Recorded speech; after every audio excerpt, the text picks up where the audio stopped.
people say. Just trying to be cool like the cool kids. Uh, and I will say, sorry, I just got an error on my podcast recorder. So I think we're good. I think we're still recording. I just want to say that uh, it doesn't feel like fall in Texas. It's over 100 degrees, triple digits. I was just down in Austin for a few days, which is why I'm recording on a Saturday.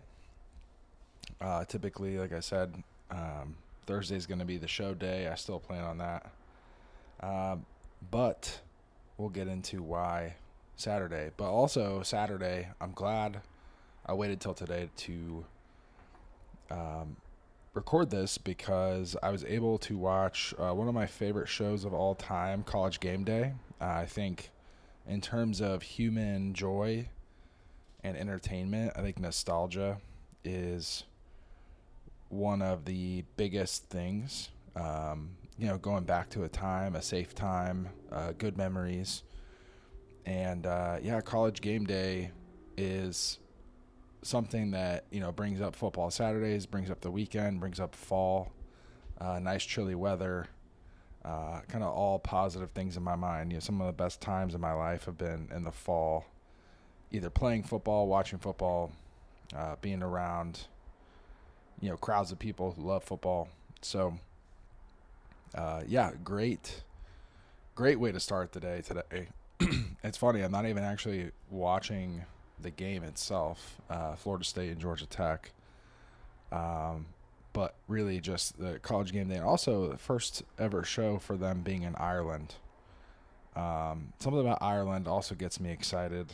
I have several people, when they first meet me, just strangers, like on a night out or something, drinking, they will say, that I kind of have a European vibe to me. I definitely kind of feel that a little bit, feel a pull to the homeland.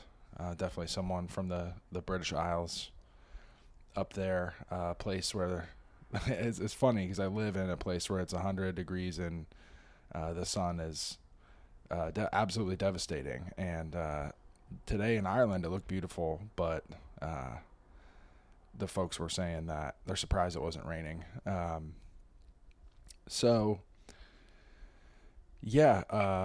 little walk down memory lane. Also, last night I found out my high school football team, which is one of the top public schools in Ohio, lost to a Division V team from our area. It was pretty devastating. So, devastating news last night. Got to wake up and still enjoy College Game Day. But that brings me to, the theme of enjoyment brings me to the topic for today. So, a while back, taking it to pro football really quick, just jumping around all the levels of American football here. Aaron Rodgers, one of my favorite players of all time, just someone who's super consistent and dominant. At one point, the media likes to get all spun up about things, and Aaron Rodgers goes on a radio show and just says, RELAX, relax. And I just, like that, for some reason, always stuck with me. I've seen thousands of player interviews about all kinds of situations. To me, I think it's something that we can all do, especially in our society today. It feels like speed is increasing. If you're, for me, I think FOMO is one of the most consistent emotions that I experience. If you don't know what FOMO is, it's fear of missing out. And it's true. When you stay in, you rest, kind of take it slow, you are going to miss out on things. And that's just a fact. You have to just let it go. Let those things go, whatever they may be. Honestly, ignorance is kind of bliss. Sometimes you don't even know what you're missing. And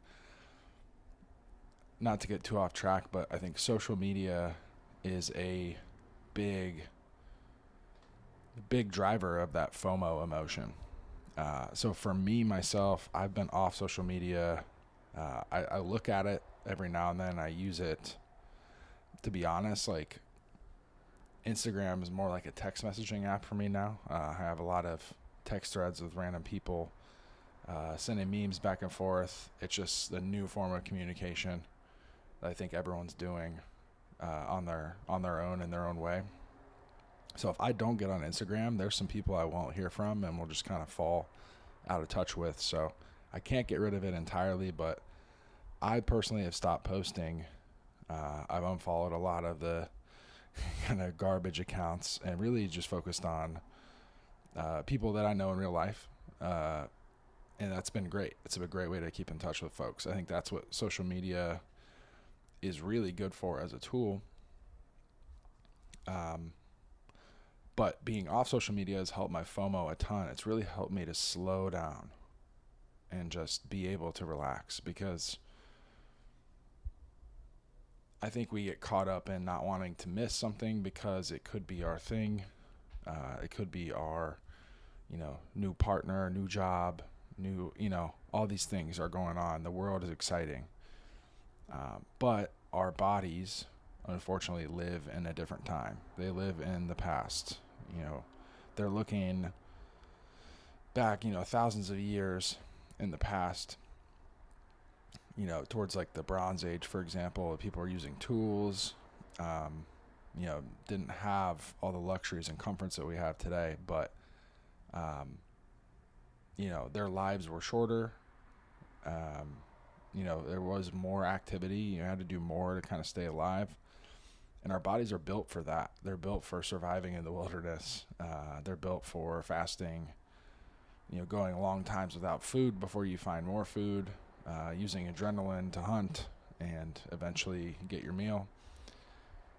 So now we live in this society where resources and everything are so abundant, but time and physical body resources are no more abundant than they used to be. So I think what we're going to see happen is eventually our bodies will catch up. But unfortunately for us, it's not going to happen in our lifetime. And as long as we can keep from, killing each other, or, global warming roasts the earth, so it's kind of unlivable, essentially turning into the planet Venus before we can,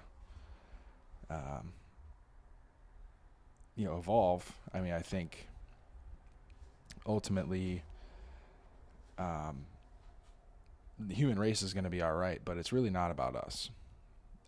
We're kind of like a stepping stone, so you kind of have to be mindful. You want to obviously take care of ourselves, have a good time, enjoy what we have at our disposal, but also think about, like, long term, what are humans going to be doing in the future? And, like, do we want to necessarily speed up to the level that our technology allows us to, or do we want to find a happy medium, kind of slow down a little bit, return to the earth?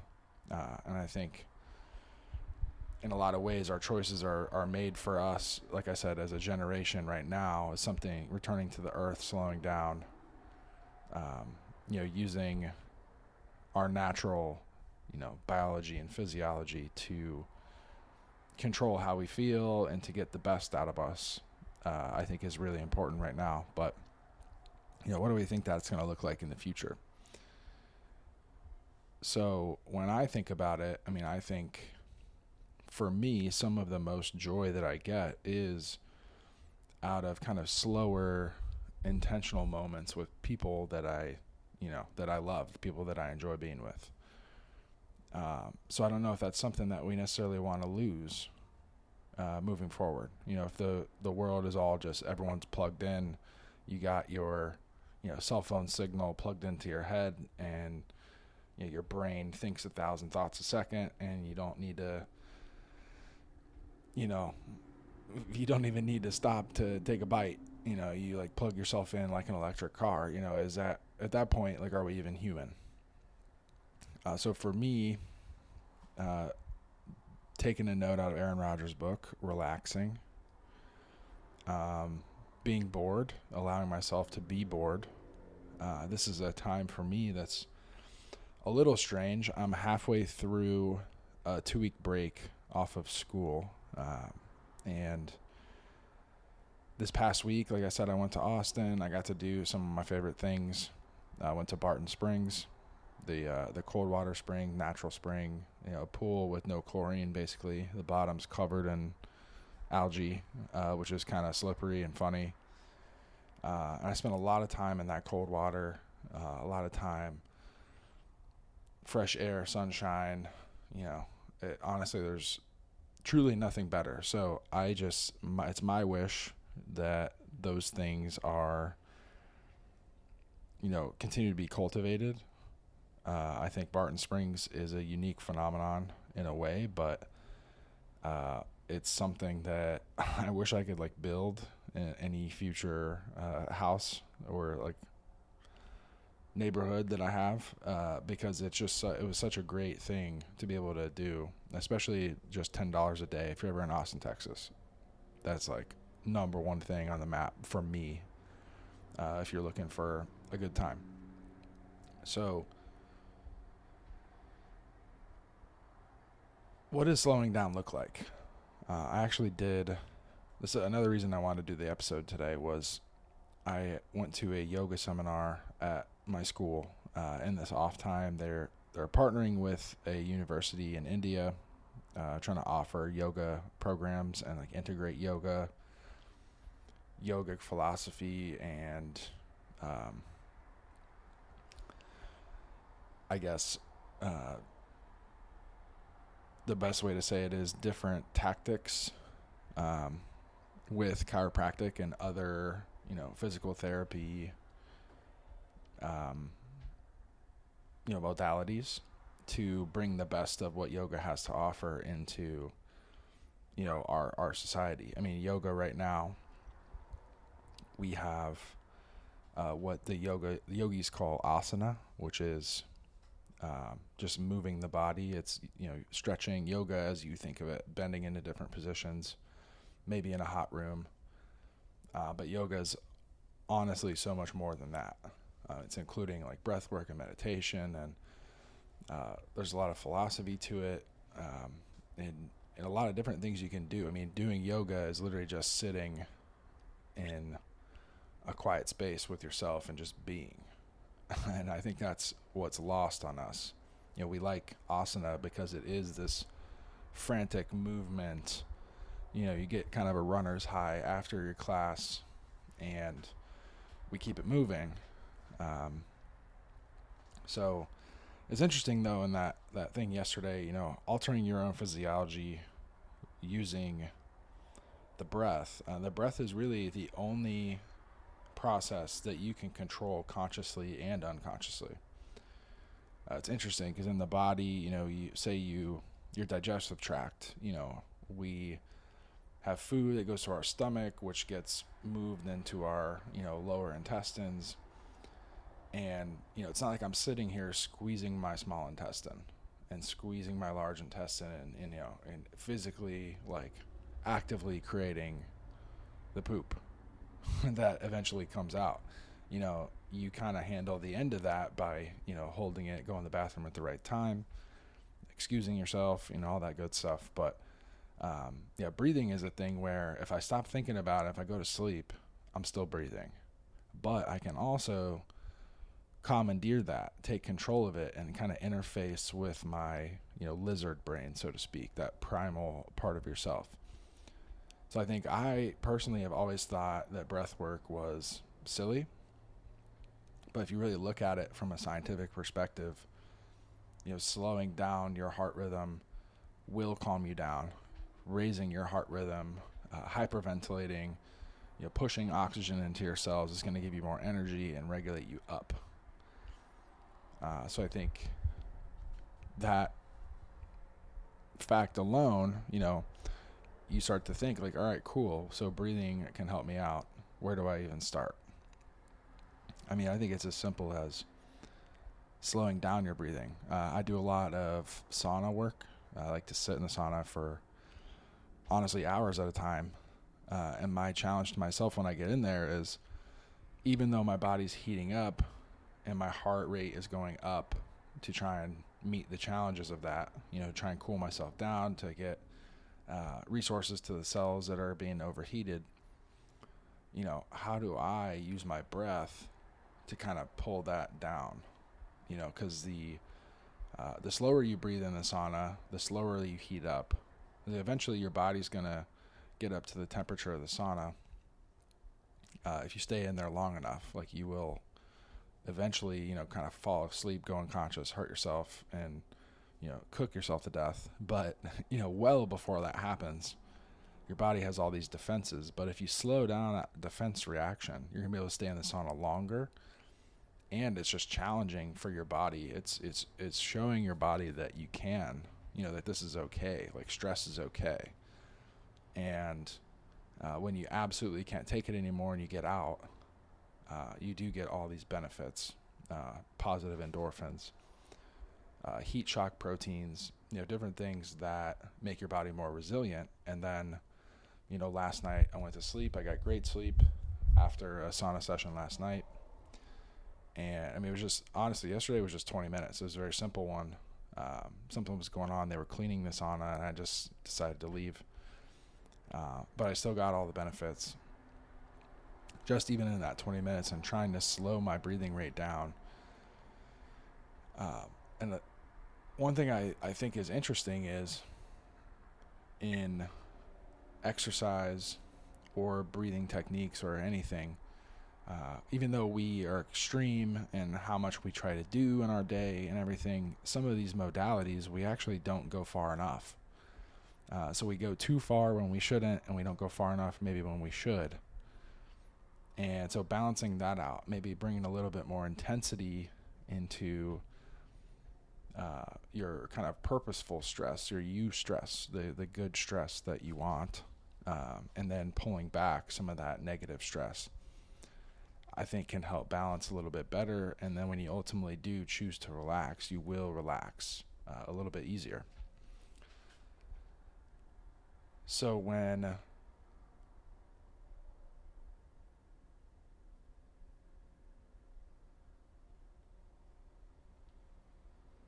I think about slowing down, it's often after a period of intensity, a period of hard work, and obviously hard work that I chose. But like I was just saying, say you had a hard day at work. It's pretty common to want to slow down, relax, and it's common to reach for a substance. So after a long day at work, you have, alcohol, whatever it may be. But alcohol actually makes your liver work harder. So even though you may be relaxing, other parts of your body might be relaxing or feel relaxed. There's parts of your body, the organs, that are having to work harder. And especially if you go to sleep after having, a decent amount of alcohol, you're not going to sleep as well. Your sleep cycles are going to be affected. So it's just really important to know how all these tools and different things can either activate you or down-regulate you.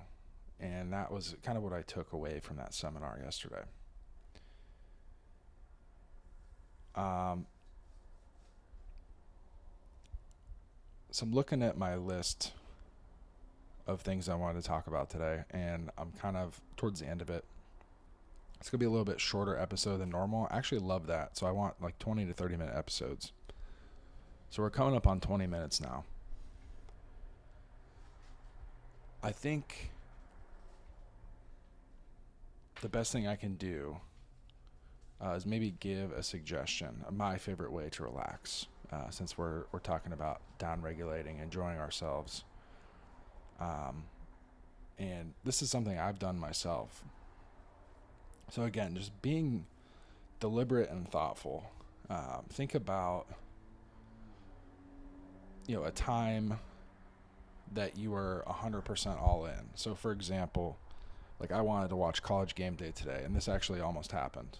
I was looking for a way to hop on like ESPN or YouTube TV or however to watch it, and I couldn't really get it going. And I missed about the first 15 to 20 minutes of the show, working on that, trying to get something set up. I didn't want to get a full-on like cable package with YouTube TV or Fubo or anything, because that's just a lot of money for something I won't really be able to use when school starts back up. So they actually gave a free preview on YouTube TV. So I had about 20 minutes of free time, and then I found I found a stream in the dark web for the rest of the time, because I'm that guy. I probably should just get YouTube TV or something, purely because I will watch it every Saturday. But hopefully I'll go out and watch it when there's more games and stuff. I'd love to go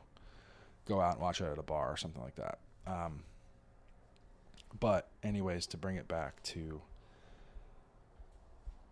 what I was saying. So College Game Day, watching it, I got to the point where I was, I wasn't necessarily frustrated, but I was at the beginning of that, like, hey, how can I just watch this thing?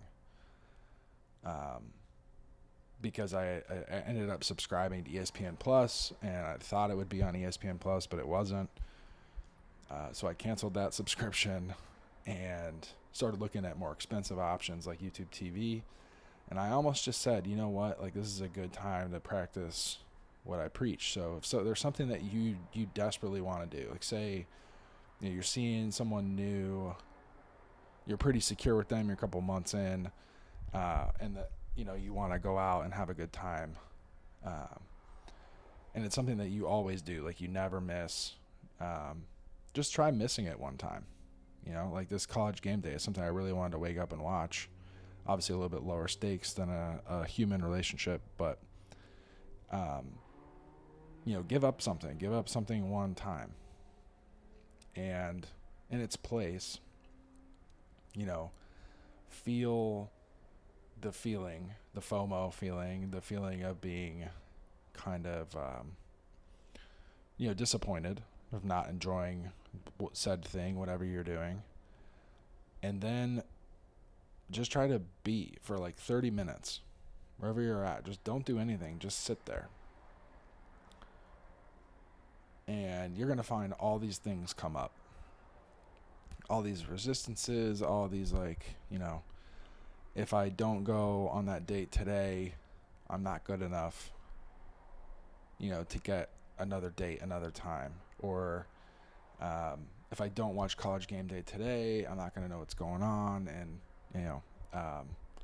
or it could be, it's just that FOMO feeling. It's really kind of hard to describe, but you really do get this fear that whatever you were going to experience will never happen again. And I'm going to be honest, that is true. Like that specific episode of College Game Day is never going to air again. It's their first time in Ireland, and I don't anticipate they're going back to Ireland until maybe next year, if at all. So, or that date with that woman, that specific restaurant, that night, all the people that decided to go there, it gets true. Like none of those things will happen again in that exact way. But that does not mean that all instances like that, either slightly worse, slightly better, or maybe even a lot better, or maybe even a lot worse, will never happen again. You could go to that restaurant and someone could spill a drink on you, and you could, kind of just be sitting there wet, wanting to go home, and it could ruin your night in a way. But in this case, it didn't happen. So you just never know what you're missing. A lot of times we think that what we're missing, we kind of overvalue that. And like, yeah, there's probably some value in it, maybe a lot of value. But if you're missing it, bringing yourself back to the present moment and just being, like, I promise the earth, the rat race, all of the trappings will still be there tomorrow. And to be honest, if that thing is not available to you,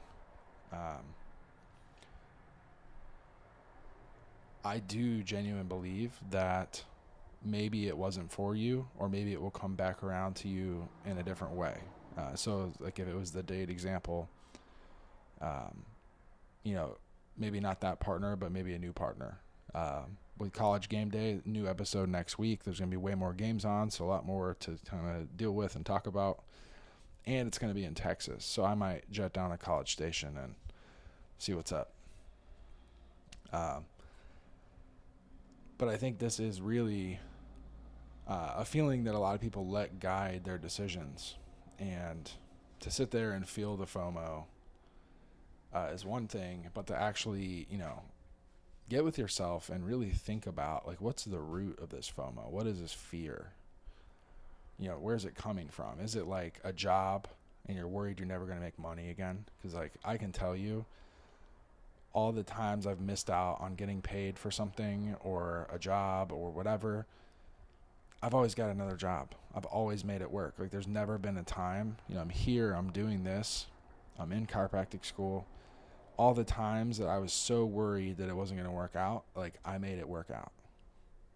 I eventually just kept trying different things until something worked.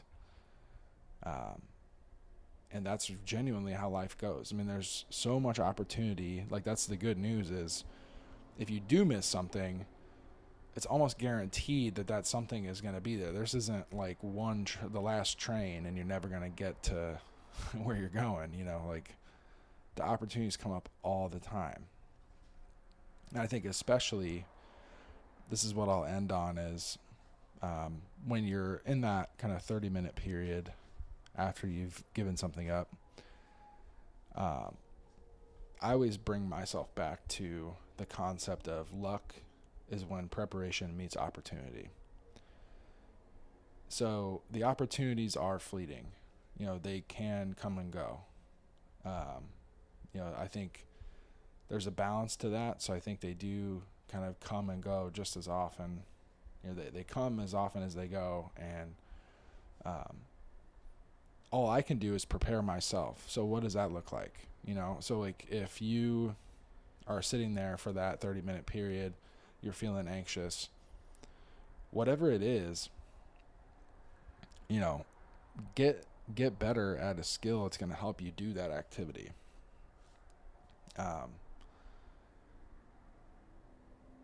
I guess example, this is just pulling together different things. So say there's a woman that you blew off, you wanted to go see her, but a night of drinking and a heavy bar tab maybe is a little too much. You wake up, you watch College Game Day, it's in Ireland, and you really like said woman, your relationship and investment, it's kind of going up. You could hit her up and say, hey, I know I couldn't hang out tonight, but I'm really thinking about a trip to Ireland. Would you want to like save up with me for the next year? We'll go sometime, next year. And again, you have to be in a, decently committed relationship for that. But again, just an example of a way to pivot, a way to give yourself a goal. And if you really want to enhance that relationship, going and getting drunk at a bar, going out for dinner,